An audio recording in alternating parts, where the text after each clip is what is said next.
Hey everyone, I'm Hashem, you're watching Pushing Film, and today I'm in conversation with Chris Garner, who is born in Nashville, Tennessee, but is currently based in Okayama, Japan. He's a passionate film photographer, and he also runs the YouTube channel Zone Focused. So thanks for joining me, Chris. How are you doing today? I'm doing all right, man. Happy to be here. Hello, everyone out there on, you know, that's coming to view this interview. Thank you for having me, Hashem, No and worries, man. pushing film. Let's do it. So, how are things in Japan? And tell me a little bit more about Okayama. Obviously, it's not anywhere near Tokyo. I'm guessing it's like further south towards Kyoto or Osaka, because I've seen you travel up there a little bit. Yeah. So Okayama is in Western Japan. It's a small prefecture. Basically, most people know like Kobe, and most people know Hiroshima. We're like in between the two, so we kind of get lost in that mix of places. They know the beef in Kobe, and they know Hiroshima's history. So Okayama's right in between the two, Yeah. and small countryside place. I was gonna say mountainous, but that's the entire country. It's pretty. It's a lot of rice fields, So it's not and anything like Tokyo in terms of being a no, metropolis. Yeah. no way. So it's pretty spread out as far as the city goes, but it's pretty empty as well. Like there's a lot of buildings, but there's not really a lot of things happening in like the city areas and stuff like that. Um, I mean, it's definitely not the smallest place, but I mean, Okayama, I live close. Well, now I live in the actual Okayama city, and within the city limits, you still get your basic city needs, but it's nothing like a metropolis like Osaka or Tokyo or Kyoto or even like Hiroshima or something like that or Kobe. Like it's still smaller than those places as well. Right. And yeah, So not a but tourist destination. not really a tourist destination. There's not a good train system here as far as like getting to the things that tourists would actually want to go to. Hmm. So you have to have a car basically to get to the places you want to go to. And there is a train system in Okayama, but it's just that Okayama is it's fairly large, and the northern part of Okayama, which the city is on the southern part near the coast, uh, the water side. Anyway, between the north and south coast, there's a really dense mountainous area, and there's just not a big population of people, so there's not a lot of trains and there's not a lot of buses, and a lot of the streets are, if anyone's ever been to Japan, they're about the size of I don't know, maybe like a 6 foot person with like 2 meters across a lot of Yeah. streets. So you're pushing it if you get out there in a Yeah. bus. So yeah, it's All not right. gonna happen. Yeah. So what's life like for you on, let's say, just a weekly basis, typical week for Chris in Japan, and also as a photographer, as an outsider, someone who's foreign to the Mhm. country, living there on a weekly basis. So the daily life is work. I am an employee. Um, I haven't reached that making photography my job thing yet. Hmm. I'm working on it, but that's the goal. But I work as a teacher, an English teacher. So, which most foreigners do. If you come here, you're not specialized workers. But yeah, so I work as a teacher, which is my daily 8 to 5, and then after that, I recently have been kind of trying to get back into like exercising and stuff like that, just because it's good to kind of decompress from, just working daily. So I usually get off, do that. And then after that, it's pretty late and I come home and I might attempt to edit a little video for the YouTube channel, which, okay. And yeah, so I might do that. And then I've been watching Attack on Titan. I don't know if anybody Hmm. out there watches anime, but It's a I've good been show. trying to catch up with that. I put it off for a long time. Yeah, so just started season 2. So yeah, watching Attack on Titan, and like I said, I pretty much live on the weekends as far as photography goes. Um, I've been able to kind of build a little, like a handful of friends who are photographers here in Okayama that I found, and we go out and shoot around the city, or we'll go and travel to a place and make photos, and that's kind of my weekend thing. And yeah, sometimes if if I don't have anything to do during a weeknight, I might go out at night and shoot around the city or something like that. But it's usually a weekend thing, Saturday or Sunday, and get out, just shoot as much as I can. Yeah. Yeah, So so it's that's my week in a nutshell. fairly like structured lifestyle by the sounds of it, and you have to use what little time you get to try and get out and take photos, and not as flexible, I guess, as someone who works freelance or whatever it is. But I mean, it sounds like you're doing well. You have a good situation there. Do you enjoy it still to this day? You've Yeah. been in Japan, you said, for like 2 or 3 years at least, if that's right. Yeah, so I've been here since 2019, and I'm getting more accustomed to the way things are done here. I think anybody who's watching, or anybody who's lived in a foreign place, especially if it's something that's completely different than your home culture, then you kind of know that it's going to be a lot of things that make you say, like, why? Hmm. And then you have to realize after a while that you're probably not going to figure out why. And it's probably better that you just keep it pushing, Yeah, because yeah, the more you try to figure out why something is in a foreign culture, the more headaches you probably give yourself. And yeah, so I'm, just starting to get accustomed to that a little more, because Japan is a very, uh, they have very deep cultural things that nobody will tell you, but it's expected from, they expect from each other. And then after you've been here for a certain amount of time, they expect you to get it, even though they've never told you what it is. hmm, They just expect you to kind of like get your the shiny, you're a foreigner phase fades away, and it's yeah, like, now it's like, okay, yeah, you need to figure this out. So yeah. I'm still getting used to that, because I'm pretty hard headed when it comes to that type of stuff. But Yeah, yeah, and especially in it hadn't been treating Japan, me too bad. yeah, it's Yeah, like kind of like what yeah. you're saying. It's like an unspoken rule to everything, an unspoken language almost, and it is a very rigid society from Mm-hmm. like the experience I've had there, traveling there a few times, and of course being a fresh visitor. If you're just traveling, they give you a lot more leniency, but I can see how as an expat or someone like that, you do have to try and shape yourself to fit within that society. It's hard to get society there to shape to fit you. It's probably just not going to happen, especially with Japan being such a homogenous country. No, But yeah, tell us a little bit more about your yeah. photography, especially anyone who isn't familiar with your work through either Instagram or through the channel Zone Focused.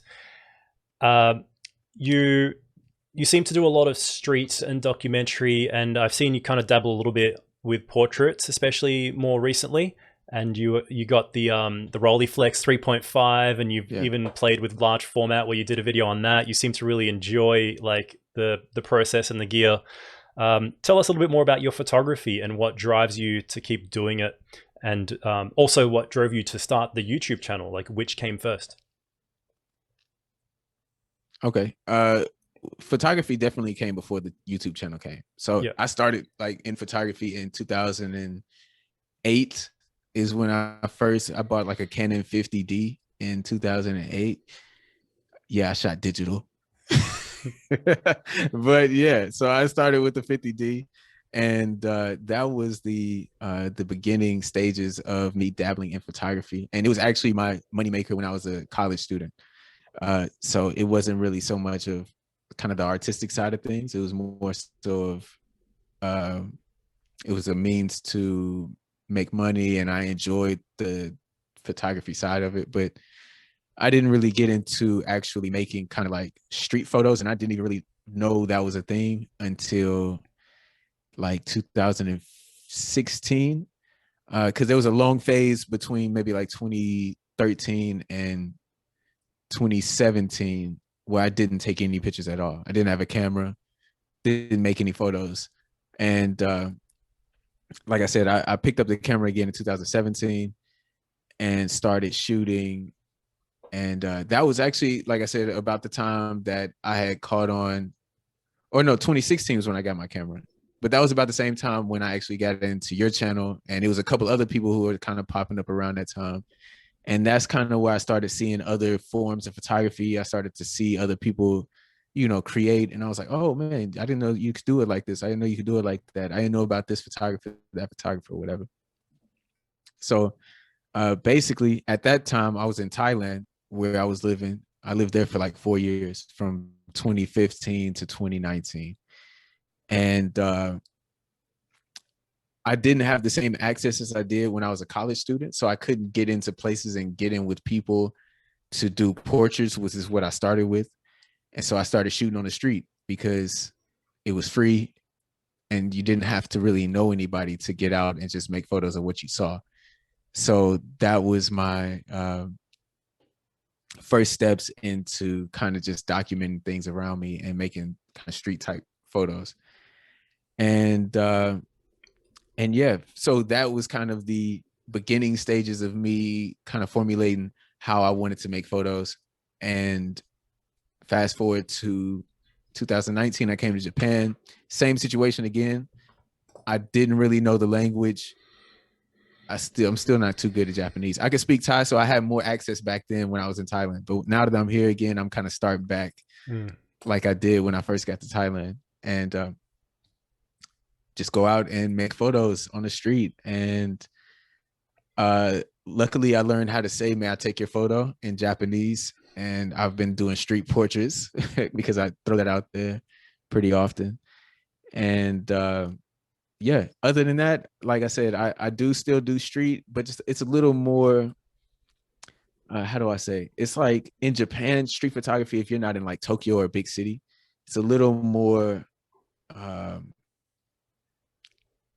not fragile, but a little more like you have to be considerate. You have to be way more considerate about what you're doing than in bigger cities where people are focused and they're not really doing, it's dense. There's a lot of things going on. People are focused on where they're going, and you can kind of like move and take photos of people like that. But in a small place like Okayama, where the streets aren't dense, you're going to know if anybody makes a move towards you at all, period, because It's just you and them on the street, so you can't just move like that.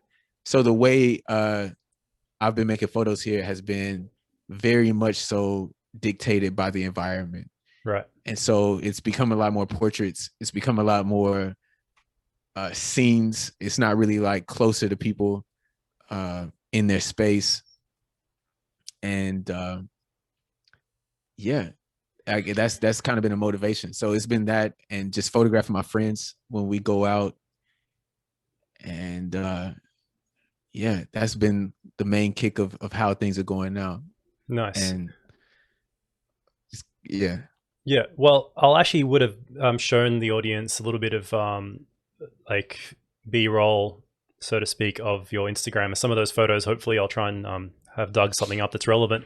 But you mentioned a word there, which was access, which I feel is like really interesting, especially in somewhere like Japan and living in a smaller town, as opposed to Tokyo. Like you said, it's just like a rush hour all the time, and everyone's probably used to having a camera in their face, like, sorry, not literally in their face, but like it's more common for street photographers there perhaps, and for tourists and whatnot.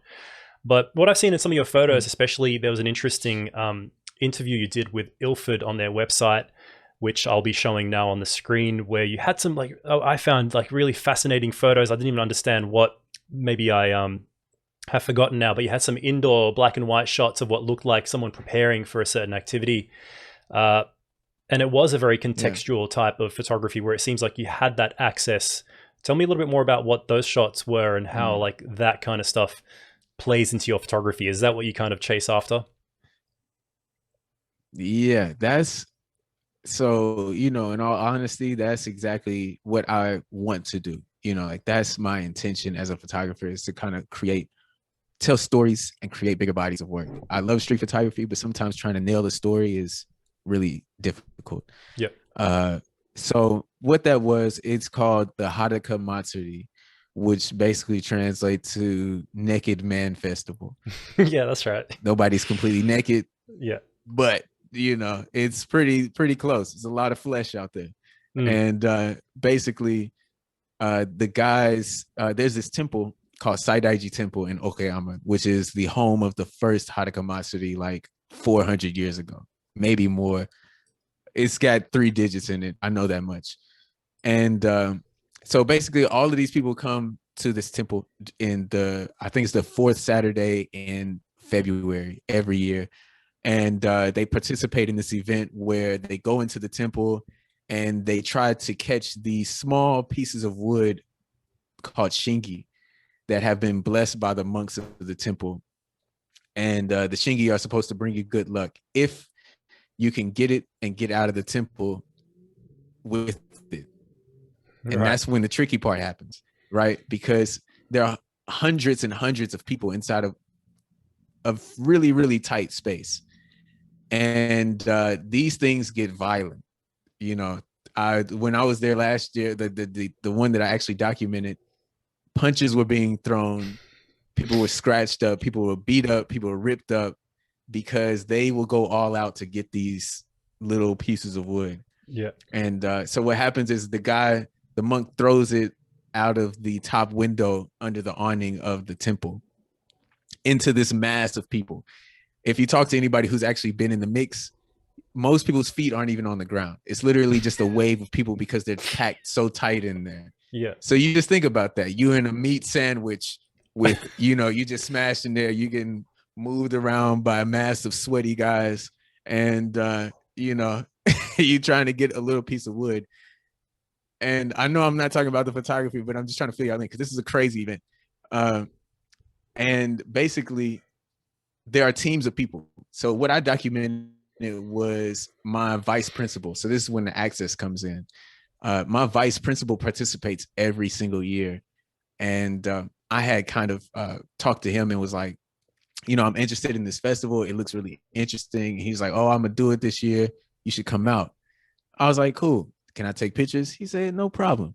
So I was, boom. I'm like, yeah, that's my access, right? So we ended up going to his house, and I actually got to watch them prepare to do it.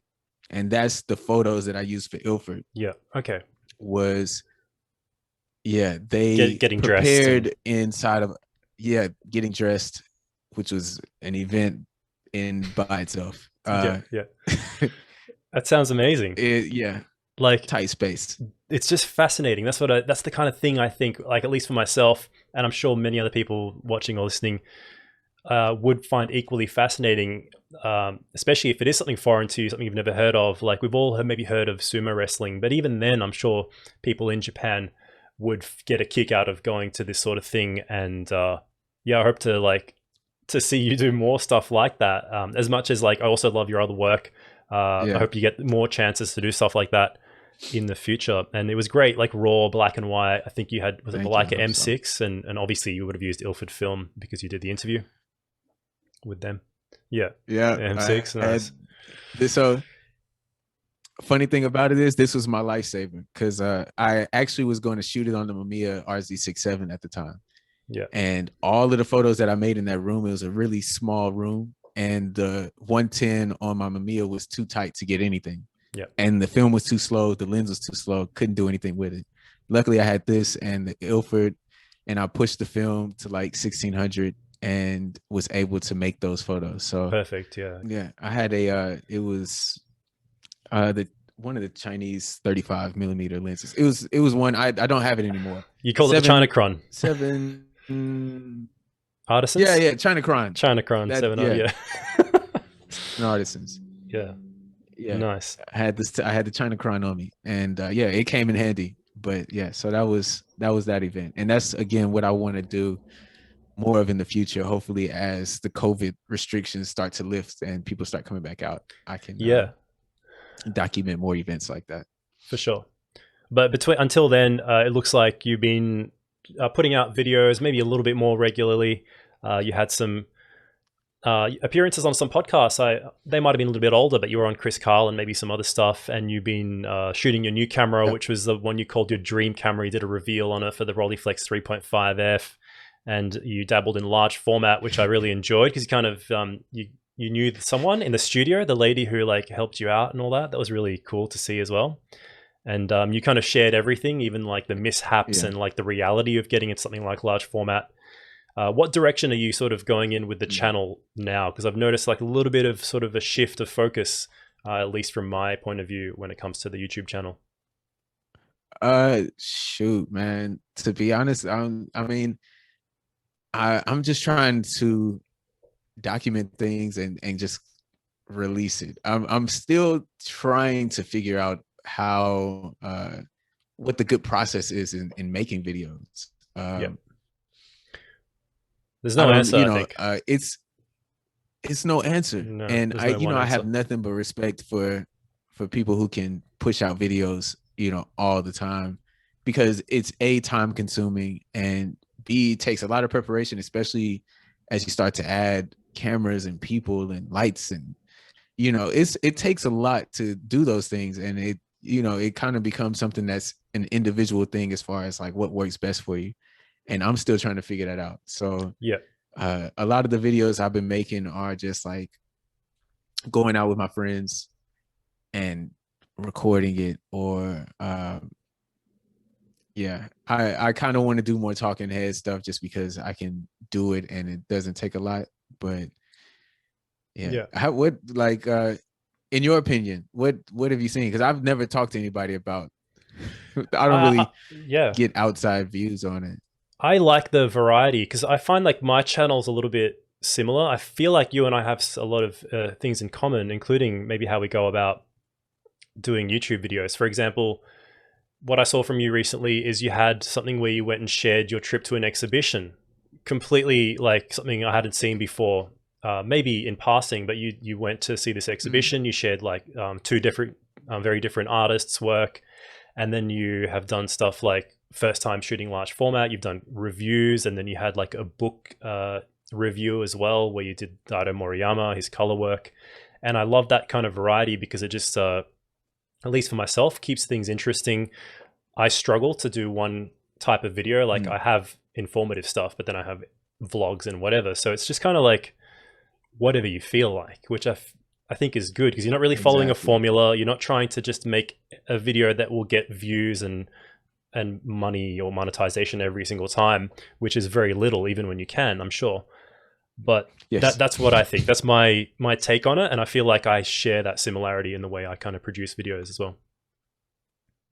Yeah, definitely. I totally agree. I mean, uh, I feel like I said, when I watch your videos as well, it's more so about you as a person. Like when I go to watch your channel, it's like I'm watching because I'm interested in you as a person. It's not really like, oh, I know you're gonna have this camera, or I know you're gonna have that camera. It's like, oh, I appreciate what you have to say. Yeah. So because you just do you, and I think that's the biggest thing Hmm. for anybody out there who might want to start a channel.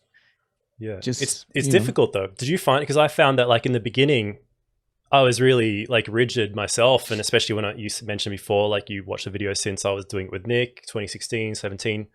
Uh, all you're worried yeah, about is like not stuffing up on camera and trying to get the video right, rather than even getting the chance to show a little bit of your personality. Something that it took me time to realize and to actually be able to relax a little bit when making the videos, to actually yeah, have the energy to even show that without worrying about like doing a 10th take or stuffing up the audio or something like that, or worrying about sounding like an idiot yeah. on the internet. Did you struggle in the beginning as well? I did a trial run with another YouTube channel before I actually made this channel that Right. didn't have anything to do with photography. And that's kind of where I got through all of the Yeah, yeah, kind of the rockier areas of trying yeah, to figure out, talking in the camera and doing all of that type of stuff. So when I got to this channel, I just stopped watching back my videos. yeah. So It I helps. just make it and I don't watch it, like, Yeah, because I'm like, okay, it's done, it's finished, it's out in the world, and let's just keep going. So uh, because, and I think that's pretty much anything in life. The more you analyze something and the more you look at it, the more you'll find things that doesn't sit right with you. The more you'll find things that you can pick at. And I think for us as people who, like you said, put ourselves out in front of everybody to talk, yeah, you know, Yeah. You can Be automatically become your biggest critic for when you sure, look for sure. back at yourself, you know? Yeah. Yeah.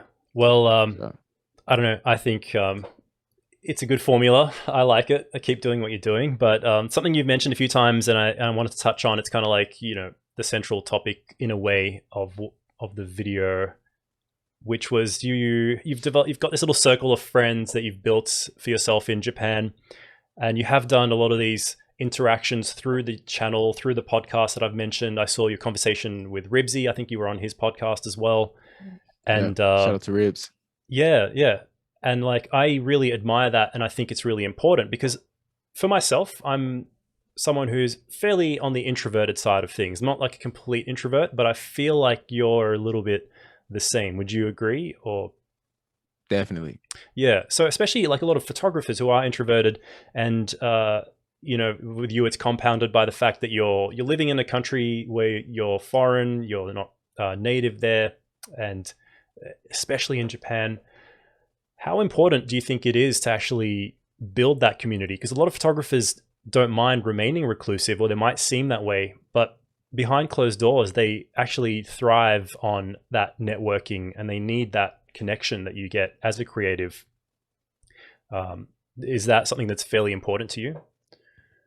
Yeah, I think it's really extremely important. And I think that's something that's been I can't be more thankful for the community that I've been able to just tap in with since, a year or two ago when I started this channel. Because in all honesty, like just being able to meet people from all across the world, talking to different people, all of that type of stuff, especially like you said, being in a place where I can't just walk next door and talk to my neighbor. Not that they would want to talk to me anyway, but I couldn't do it if I could say hello and that's about it. There's a certain depth to the conversation that that you can get to, and then it's murky water after that. And just being able to tap in with people has been amazing. And I really got a shout out to my guy Vincent Perry Oh yeah. Jr. Because it was actually through him that I ended up getting to communicate with a lot of other people, because Brett talks to everybody. He is just really, he just talks to people, Yeah, which yeah, is yeah. great. And and I actually ran across him like that, and from him, I just started to meet other people, and kind of got in, just it just branched out. It was just crazy. And I mean, and him, and then of course, Ribs, talked to Ribs before, and Joan and Eddie, and just a lot of other people. As far as YouTube and stuff like that goes, been able to just communicate with those people, and it's just been dope. Like to Yeah. just have a common place to meet, and even with you now, just have something common to talk about. I think Yeah. that's pretty cool. Yeah, Yeah, I think for I would sure. even go so far as to say that it helps you advance faster as a creative, as a photographer, having those interactions, having that as opposed to not. Do you think that, like, for me at least, like I've progressed as a creative, as a photographer, much more in the years that I've kind of really gotten into doing YouTube, for example, as opposed to before that, at least Mm. for myself. Yeah, Yeah. Because, I agree. As yeah. far as my photography goes, for sure. Yeah. Because even if someone is like a really reclusive photographer, like, uh, let's say, because one of my favorite photographers is, I don't know if you're familiar with him, Sergio Lorraine. He was a Magnum photographer, but he was quite a reclusive guy to the point where once he really got into Magnum, started doing this photojournalistic work, he quit and moved into the mountains of Chile and like lived as a hermit, more or less. So he really had that reclusive personality. But I don't feel like any photographer, any really successful creative is that kind of self-made person, man or woman or whatever. Uh, so even for Sergio Lorraine, he would write letters to Henri Cartier-Bresson or all his peers in Magnum, or send copies of his book. He'd get his assistant to make sure, they include the letters in some of his books, which I find fascinating because he's quite reclusive, but then he still thrives, it seems, on having these connections back then in the form of writing letters to his peers, other photographers. And even though he was like, he ended up being a very reclusive sort of hermit personality. It's really important. And I think that the more we kind of, create those opportunities, and you mentioned like Vincent Perry Jr., he is very much like that. Just by him reaching out to me, I feel like, oh, cool, I can talk to you. I can talk to maybe more people like you, and it makes you open up more and learn a bit more about photography. So Mm-hmm. yeah, that's something that I think like we could talk about for a long time, but I wanted to get Yeah, your take on definitely. it, like, because it's very different to the Japanese philosophy, where maybe some photographers there, they do keep to themselves. They're not so Mm. willing to show their work. Is that true? Like, at least from what I've heard, the mentality there is that you might have a hobby you spend so many hours on, but in Japan it's sort of behind closed doors. They're not ready to show it maybe until the very end. People don't exhibit their work, they don't share it as outwardly. Is that true? Uh, you know, I guess I can't really give a great opinion on like actual Japanese nationals work because Yeah. I just don't know any like that. I've met people who live in like Tokyo. Uh, actually, Phil Null, another Yeah. guy who lives in Tokyo, he was the one that we reached out and talked to each other as well about the same time with Vince and everybody else. And I've met people who live in Tokyo who are photographers and created a base of people who I know there, but none of them are Japanese. And even my friends here. So you mentioned before the 4x5 video, the girl who was helping me do the 4x5 is Japanese. Well, Hmm. she wasn't born in Japan, but she's Japanese, and she helped me do this. She helped me do that, and so she's probably the only like Japanese photographer that I know personally. And yeah, she doesn't really care too much, I guess, about what other people think about her photography. She just does it because she likes it. Yeah. And yeah, like I said, I don't know, man. In Yeah. Okayama, a lot of people just take like cute pictures of flowers and people running on the beach with Yeah. like and sunflowers and Yeah. slice of life type stuff. But Yeah. Well, yeah, maybe someone watching can to chip into the comments. But what I feel like, is like, I wonder how Daido Moriyama operated, because what I've seen is that, like, from my perspective, is that they still have their networks. It's just very tight knit. So the Japanese, like, photographers or other creatives, and even what I see through maybe other YouTubers back on, Alex's circle over in Tokyo with Yusuke, Nuts Tokyo, and some of those guys, is they still have their little collectives, but yeah. they're just not as spread out. They're Mm-hmm. not as outward in terms of how they share their work. Right. It's they share within themselves. I kind of missed the chance to meet up with Nuts when I was in Tokyo last time. I did meet up with a couple other guys in the group. Hashem, I met up. That's funny. His There's name is another Hashem as Hashem. well. Yeah, yeah, I discovered that. Yeah, there's another Hashem, Yeah, Steezy. But yeah, so I met up with him and yeah, that group is growing. They're a mixed bunch of different nationals, different backgrounds. So that's pretty dope. And yeah, so actually Alex is in the city called Fukuoka, which hmm, is farther west than me. And he's created the Fukuoka street photography group, yeah, and they're growing as well. And they have a mixed group as well of Japanese photographers and different nationalities and stuff like that. But yeah, in Okayama, not so much. yeah, yeah. Different. Sounds cool, man. Like, uh, yeah, I should visit sometime. Like, come to those smaller towns yeah, definitely, man.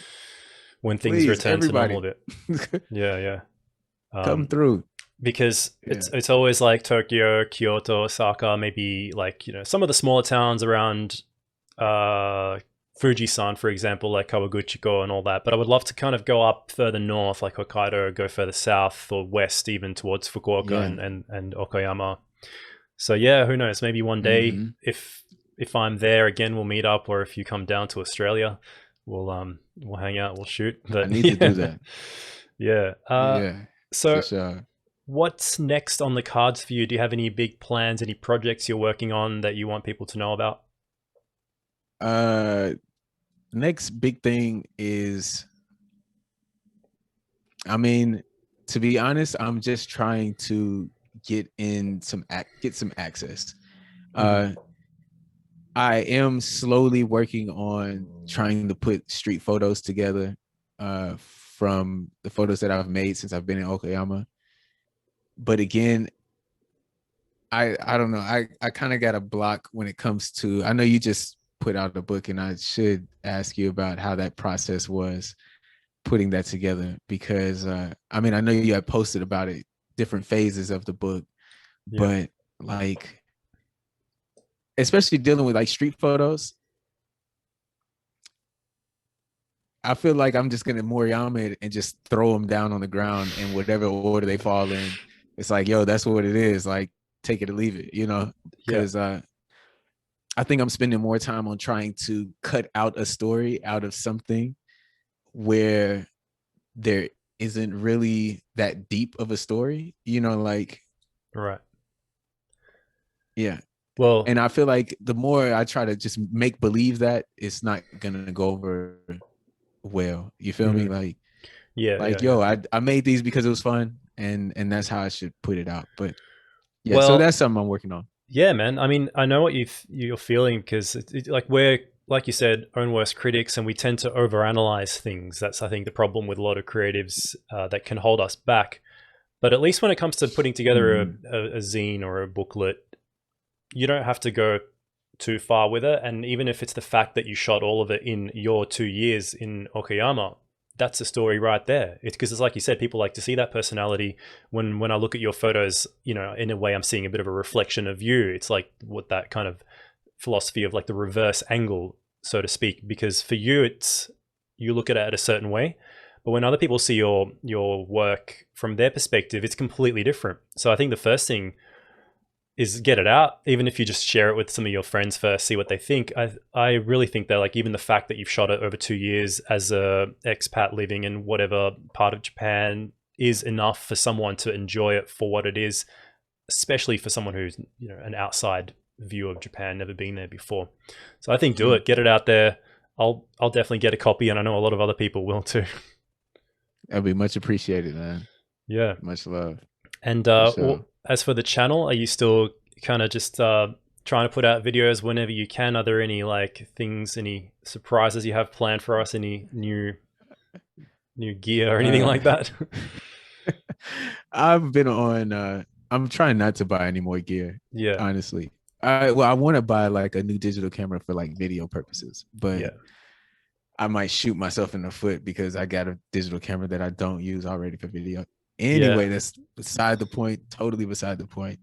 Um, yeah, and so we talked about this a little bit, but just kind of dealing with finding a rhythm in the editing stage. So the Hmm. biggest bottleneck of my entire process is actually editing the videos. And then because I'm usually worried about taking photos, I don't make enough video when I'm actually out making photos. So then what ends up happening is you have half of the ingredients you need to create a full video of just out being taking the photos, and then you got to supplement that with talking, or it's talking head, and then just playing the clips as b-roll over the speaking part. So doing that is definitely the bottleneck, and finding the time to edit video, because anybody who's done it, that it's not a microwave process. Hmm. It is a slow burn, when you're dealing with video editing. So yeah, as far as the channel goes, I have more videos lined up that's going to be coming from my time. I went to Tokyo over the summer vacation, well, my summer vacation in July and August of this year, like right during the Olympics time, which was odd to be there during that time. Yeah. Kind of sad too. Um, but yeah, so I it's going to be some videos coming out about that. Uh, Nikon F3, I'll be talking about that. Oh, sweet. Yeah, yeah. Yeah. Well, you know, filming with your iPhone, I like it looks amazing. I remember once watching a video and I'm like, that footage looks sweet. And then someone in the comments said, "What'd you film with?" And you said it's just an iPhone. I'm like, wow. These days, you don't Bro, need much. Yeah. look, yo, I'm telling you, at 90. I would say 80 to 90% of the videos on my channel are iPhone. Yeah, yeah. Keep doing it. I I shot stuff on phones as well. the most video with this. You can put Yeah. it in your pocket, you get it out when you need it. It's got a good camera, it's got a decent Stabilized. microphone on it. Yeah. It's stabilized. Yeah, yeah. You feel me? If you get Filmic Pro, the little app on it, you can, do some rack focusing. You just Mm. go crazy with this little thing, Yeah. man. You just have to worry It's way about better audio. than dealing with Yeah. right. Dealing with this thing. It's all rigged up. Yeah. All right, Yeah. man. Well, I'm looking forward to seeing what you put out next, and hopefully people check out some of your work. So they can find it on your Instagram, which I'll have put below our faces. You've got Zone Focus on Instagram. Where else can people find you? Any of your like You can podcasts, find for me example? on Zone Focus on Instagram. Oh, I wish I had a podcast. If No, you've you been on podcasts and go you've had to your Ilford my interview. Instagram page, right? If you go on the Instagram page, I have a little Instagram story thing with some of my interviews on there. Yeah. And a couple of the interviews that I've done with people. I think the latest one that dropped was I did a visual interview on the Japan camera hunter with a Oh, Jesse sweet. Freeman. I think his last name is. Oh, Yeah. cool. So shout out to Jesse. Thank you for that. Yeah. Yeah. So I haven't got to update my story yet with that, but that should be on there too. And yeah, take a listen. I appreciate you if you take the time, to listen to me outside of the videos. And I know it's a lot, but Yeah. hey, Perfect. it is what it is. That's Thank you. great. Yeah, so definitely check out that story. And what I'll do is I'll get you to send me some of those links to the Ilford, your Japan camera hunt, any other relevant interviews and content, website, whatever. I'll put it all in the description of this video if anyone wants to follow that and check it out. So yeah, thanks for chatting to me, Chris, and hopefully we do it again sometime. Thank you, Hashem. Thank you for having me on Pushing Film. Keep it alive. Let's do All it. right, man. No worries.